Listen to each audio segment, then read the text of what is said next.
Hello student, how are you? I hope you are fine and continue watching my YouTube channel। तो आज हम class 8 science chapter 1 जो कि crop production and management का chapter है उसका थ्योरी सेक्शन कंप्लीट करने के बाद सुपर 30 MCQ क्वेश्चन आपके लिए लाए हैं और आप इन क्वेश्चनों के जवाब हमारे जवाब देने से पहले आपको देना है और आप पेन और कॉपी लेकर के बैठ जाएं और जितने भी आपसे सही बनता है सही बनाएं। अगर आपसे गलत होता है तो ईमानदारी से उसे गलत कर दें और आप इस पूरे 30 क्वेश्चन के अंतर्गत कहीं भी जाएंगे नहीं और पूरे क्वेश्चन को देखेंगे और वीडियो को बिल्कुल स्किप ना करेंगे। आपके आने वाले सभी परीक्षाओं के लिए महत्वपूर्ण सिद्ध साबित होगा ये वीडियो। तो चलिए स्टार्ट करते हैं।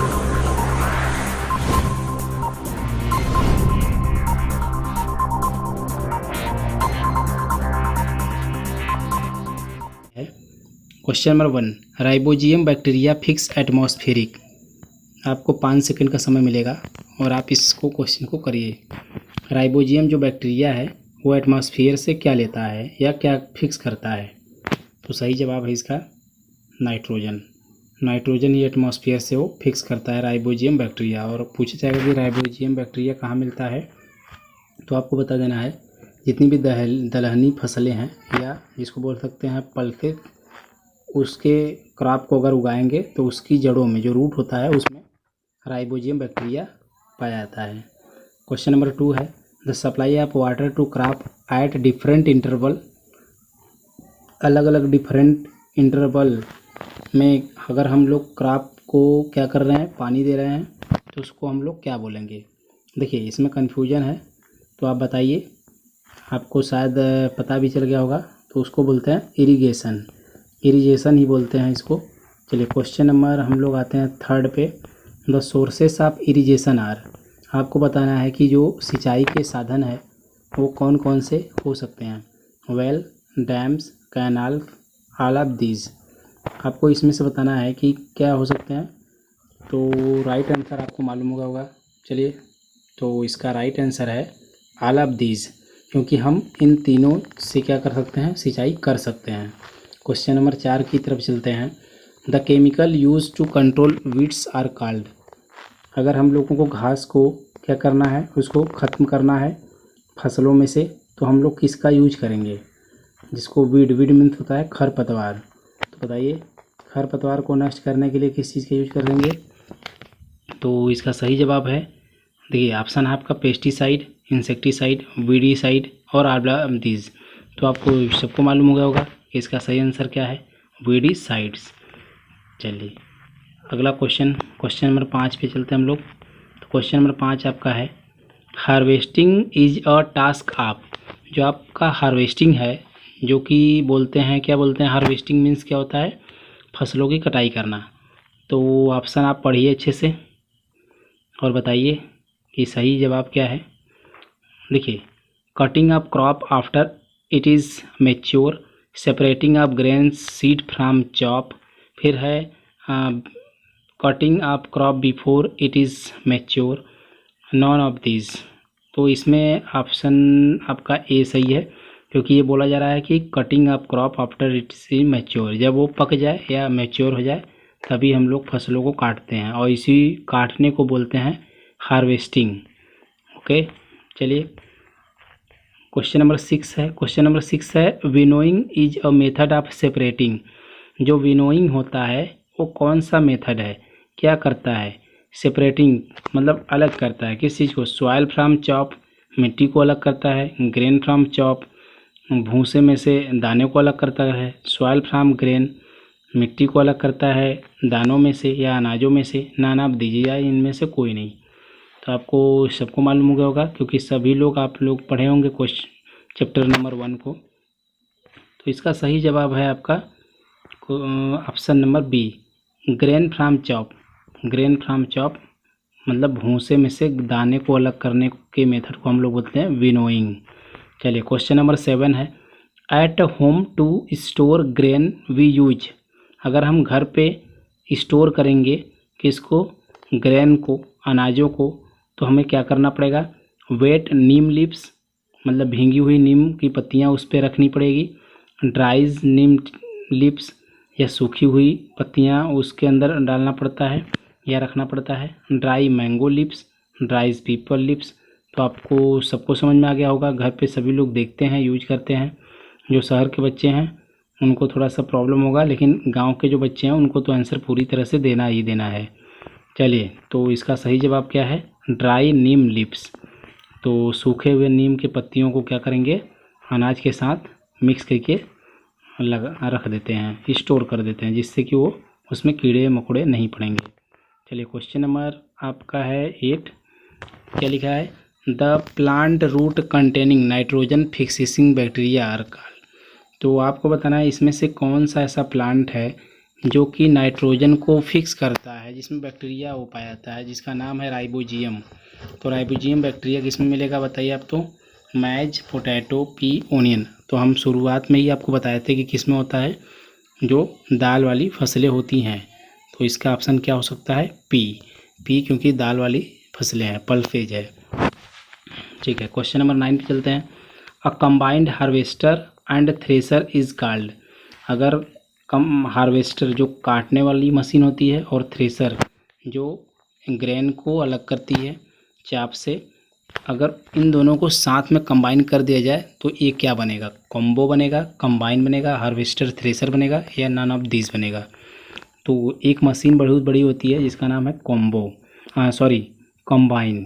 कंबाइन क्या करता है कि इसमें पकी हुई फसलों को सीधे सीधे काटता है और उसको पूरी तरह से थ्रेसिंग करके अनाज को अलग और चाप को अलग कर देता है। इसका सही आंसर होना चाहिए आपका कंबाइन। चलिए, आपको आंसर का जवाब हमारे जवाब बताने या दिखाने से पहले ही देना है, तो आप ध्यान रखें इस बात का। चलिए, अगला नेक्स्ट क्वेश्चन है, क्वेश्चन नंबर 10 है। क्वेश्चन नंबर 10 कह रहा है, before storing the grain are properly dry in the. आपको बताना है कि जब अनाज का भंडारण होता है या रखते हैं, उसके पहले ही आपको दानों को कहाँ सुखाना चाहिए? Sun, air, fan, none of these. तो आपको मालूम हो गया होगा कि सन, सूर्य के किरणों पे क्या करना चाहिए? सुखाना चाहिए। अगला question, question number 11, which one of the following provide us manner. बताइए, मैनर इसमें से कौन सा हमको मैनर प्रोवाइड करता है? Dog, cattle, frog, birds. तो आपको इनमें से बताना है। तो आपको शायद मालूम हो गया होगा कि कैटल जो हैं वो हमको क्या करते हैं? प्रोवाइड करते हैं मैनर मतलब जो खादें होती हैं, जो कंपोस्ट की खादें होती हैं, जिसमें डंग वंग आते हैं। डंग मतलब गोबर। चलिए, next question, question number 12, the process बोलते हैं। The process of separating grain from chaff is known as. आपको बताना है कि वो ऐसी विधि कौन सी है जिसमें हम लोग अनाज को अलग रखते हैं और चाप को अलग रखते हैं, जो कि अलग अलग कर देता है। तो उसमें हम लोग क्या बोलते हैं? थ्रेसिंग बोलते हैं, हार्वेस्टिंग, विनोइंग। देखिए, विनोइंग मतलब होता है ओसाना, हार्वेस्टिंग मतलब होता है काटना, और थ्रेसिंग माने होता है ग्रेन को चाप से अलग कर देना। तो इसका सही आंसर क्या हो जाएगा? Option number A. चलिए, option number A. Question number 13 पे चलते हैं। तो 13 क्वेश्चन ये रहा, the process of cleaning grains from chaff is known as. एक ऐसा प्रोसेस जिसके अंतर्गत हम लोग चाप से ग्रेन को अलग कर देते हैं, क्लीन करते हैं, मतलब साफ़ सुथरा करते हैं, तो क्या बोलते हैं? थ्रेसिंग, हार्वेस्टिंग, विनोइंग और ट्रांसप्लांटेशन। एक क्वेश्चन शायद आप तुरंत कर दिए होंगे, बताइए, आपको बताना है। तो इसका ऑप्शन है विनोइंग। देखिए, चाप से ग्रेन को अलग करने को बोलते हैं थ्रेसिंग, ठीक है, लेकिन अगर चाप ग्रेन को क्लीन करने को बोलते हैं क्या? विनोइंग, जिसको बोलते हैं ओसाना। क्योंकि गेहूँ अगर हो जाता है तो हम लोग फिर बाद में उसको ओसाते हैं, इसको बोलते हैं विनोइंग। ठीक है, क्वेश्चन नंबर 14 पे चलते हैं। क्वेश्चन नंबर 14 आपके सामने ये रहा। क्वेश्चन नंबर 14 है, growing of legume crop is between wheat crop is called. आपको बताना है ग्रोविंग ऑफ लेग्यूम क्रॉप, जो लेग्यूम क्रॉप होता है, in between wheat crop is called. जो व्हीट मतलब गेहूं की जो फसलें होती हैं उसके बीच में जो बोई जाती हैं उसको क्या बोलते हैं? Crop improvement, crop rotation, mix cropping, none of these. तो आपका सही जवाब है, क्या जवाब है इसका? Crop rotation. क्रॉप रोटेशन के माध्यम से हम लोग क्या कर सकते हैं, लगातार फसलें बदल बदल के लेते हैं। क्रॉप रोटेशन का मतलब होता है कि आप फसलों को एक ही फसल को एक ही फील्ड में नहीं बो सकते, आप उसमें अलग अलग तरह के फसलों को बो सकते हैं, जिसको बोलते हैं फसल चक्र। चलिए क्वेश्चन नंबर 15 है। क्वेश्चन नंबर 15 है, agriculture can be define as. Agriculture को हम लोग कैसे डिफाइन कर सकते हैं? Art of growing vegetable, art of growing fruits, art of growing flowers, all of these. तो एग्रीकल्चर के अंतर्गत हम वेजिटेबल को भी ग्रो करते हैं, फ्रूट को भी और फ्लावर को भी। तो इसमें क्या आ जाएगा? ऑप्शन नंबर आपका डी, ऑल ऑफ दीज। चलिए question number 16। Question number 16, pesticide are use to destroy. देखिए पेस्टिसाइड, इन सब में से पेस्टिसाइड का यूज करने से क्या डिस्ट्रॉय होता है, क्या खत्म हो जाता है? देखिए वीडिसाइड से वीड खत्म होता है, क्रॉप को ख़त्म करने के लिए कुछ है ही नहीं, तो जो पेट्स होते हैं वो क्या होंगे, पेस्टिसाइड की यूज करने से ख़त्म हो जाएंगे। तो ऑप्शन इसका ए ही करेक्ट आंसर है। चलिए क्वेश्चन नंबर 17 की तरफ चलते हैं। Is an organic matter. आपको बताना है इसमें से ऑर्गेनिक मैटर कौन सा है? Manner, fertiliser, weedicide, pesticide. देखिए ऑर्गेनिक और इनऑर्गेनिक दोनों चीज़ें क्लियर कराया गया था। तो ऑर्गेनिक जिसमें कि अपने अगल बगल के जितने भी आपके बचे हुए अवशेष होते हैं कृषि के, उसको मिला करके हम लोग एक मैटर बनाते हैं, उसको बोल सकते हैं हम लोग एक तरह से मैनर बोल सकते हैं। तो इसका ऑप्शन क्या रहेगा? A is a correct answer. Manure is a organic matter, ध्यान दीजिएगा। चलिए next question, question number 18। Question number 18 आपके सामने ये रहा। क्वेश्चन नंबर 18 में बोला जा रहा है आपसे कि सिलोज आर यूज टू। जो सिलोज होता है वो क्या करता है? तो यह सिलोज जो होता है वो एक तरह से पेस्टिसाइड होता है। तो क्या करता है? Grow crop in the field, गलत बात है। Protest grain from pets like rats and insect, store damage grains. तो सही जवाब आपको मालूम ही हो गया होगा, तो बी इसका सही जवाब है। आप देख सकते हैं आंसर में भी बी लिखा हुआ है। क्वेश्चन नंबर 19 पे चलते हैं। तो क्वेश्चन नंबर 19 आपके सामने है, what is the effect of weeding. Weeding मतलब होता है खरपतवार अगर रहेंगे आपके खेत में, फील्ड में, फसलों में, तो क्या इफ़ेक्ट करेंगे? आपसे ही पूछा जा रहा है कि what is the effect of weeding. चलिए पहला ऑप्शन है, it does not affect the yields. ये कोई इफेक्ट नहीं करेगा। It helps to grow the crop by increasing yields. यह मदद करेगा फसल को और तेज़ी से उगाने में। It effect the growth of the crop by reducing yield. देखिए ये इफेक्ट करेगा और फसलों को उगाने में कमी करेगा, मतलब फसलों के उत्पादन में कमी कर देगा। तो सबको समझ में आ गया होगा कि यही सही है। तो क्या करेगा? यही सही है जो बताया गया अभी। ये फसलों के उत्पादन में वृद्धि नहीं बल्कि कमी कर देता है। क्वेश्चन नंबर 20 पे चलते हैं। Which of the following can make their one food. आपको बताना है इनमें से कौन सा लिविंग ऑर्गेनिज्म है जो कि अपने से भोजन बनाता है। Human, animals, plant, all of this. तो ये तो क्वेश्चन वेरी इजी क्वेश्चन है। इसको तो आपको बताना ही पड़ेगा। अपने से कौन भोजन बनाता है? तो ये पौधे अपने से भोजन बनाते हैं। सही जवाब है इसका प्लांट्स।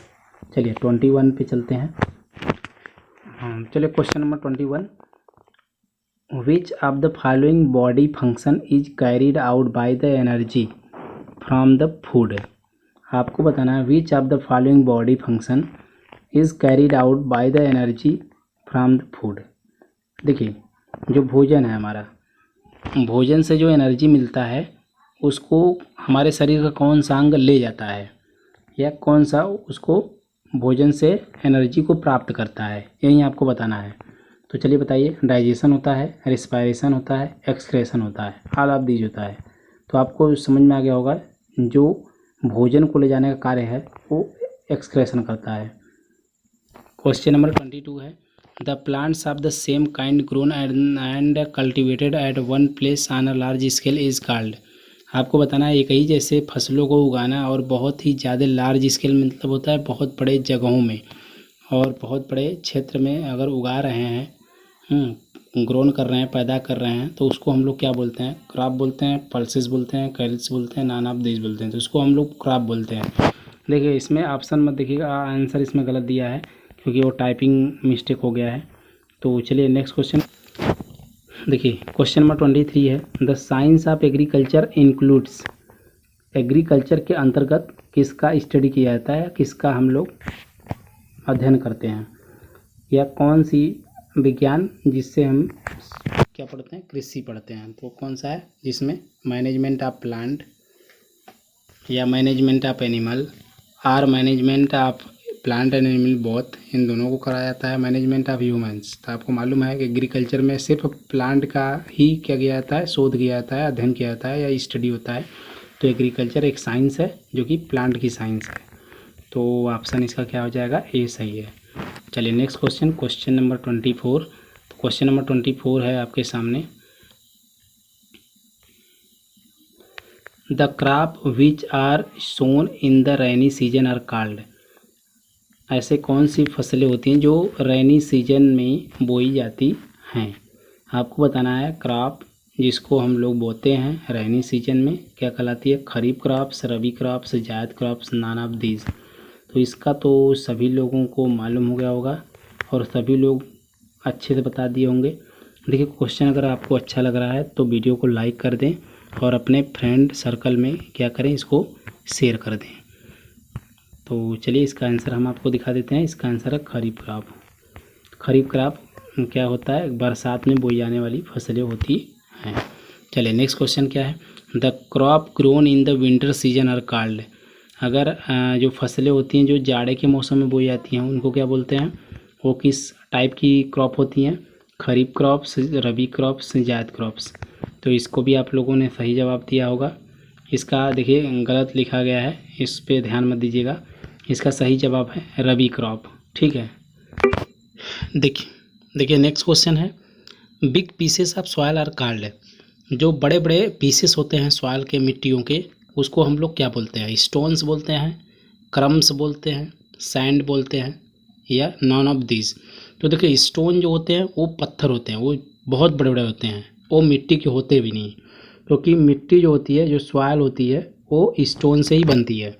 क्रम्स जो होते हैं इसको तो अभी बताया जा रहा है, सैंड तो बहुत क्या हो जाएगा? महीन हो जाएगा, बहुत ही बारीक होता है, बहुत ही पतला होता है, बहुत छोटा होता है, स्मॉलेस्ट होता है पार्टिकल आप सॉइल की। तो इतना तो हिंट आपको काफ़ी है, आपने बता दिया होगा तब तक आंसर। तो इसको बोलते हैं क्रम्स। आंसर देख लीजिए, crumbs. Loosened soil, question number 27, the loosened soil help in the growth of earthworm, microbes, plant, all of these. जो बहुत ही भुरभुरी मिट्टीदार जो मिट्टी होती है उसमें क्या बहुत ज़्यादा ग्रोथ करता है? तो देखो बच्चों, जो माइक्रोब्स होते हैं ना वो मिट्टियों को बहुत ही ज़्यादा भुरभुरी बनाते हैं। वैसे तो अर्थवार्म भी बनाता है, केचुआ भी बनाता है, लेकिन जो अर्थवार्म होता है बहुत बड़ा बड़ा होता है, वो मिट्टियों को बहुत ज़्यादा लूज़ नहीं कर पाता। तो माइक्रोब्स जो होते हैं वो क्या करते हैं? मिट्टियों को बहुत ज़्यादा लूज़ कर देते हैं। लूज़ मतलब ढील ढाल। Question number 28, the process of losing and turning of the soil is called sowing, tilling और प्लाउइंग और लेवलिंग, नॉन ऑफ दिस। देखिए सोविंग मीन्स होता है बीज को बोना, टिलिंग और प्लाउइंग, तो करेक्ट आंसर आपका टिलिंग एंड प्लाउइंग है, क्योंकि लेवलिंग से क्या होता है? मिट्टियाँ भुरभुरी तो बनती हैं लेकिन जब से जोतेंगे नहीं तब तक ले होगा नहीं। Tilling and ploughing is a correct answer. चलिए इसका आंसर छूट गया है, नहीं लिख पाए हैं। Question number 29, the levelling of soil is done with the help of. देखिए जो लेवलर होता है वो लेवलिंग करता है, बट यहाँ पे क्वेश्चन आपसे पूछा जा रहा है जो लेवलिंग होता है वो किसकी मदद से मिट्टी को भुरभुरा बनाता है? तो वो हल की मदद से बनाता है। तो इसका ऑप्शन क्या होगा? बी ऑप्शन करेक्ट होगा, जो कि प्लाऊ लिखा है। मतलब जब जोता जाता है तभी तो उसको लगाया जाता है लेवलर को। चलिए question number 30, weeds are defined as useful plant present in the field, undesirable pests present in the field, plant that cannot be used at all। तो सिंपल सी बात है, जो वीड्स होते हैं वो undesirable plant present in the field होते हैं, हमारी इच्छाओं के विरुद्ध वो क्या करते हैं, फील्ड में उगे रहते हैं, जबकि हमारी इच्छाएं उसको नहीं रहती हैं। तो ऑप्शन डी इसका सही आंसर है। ओके।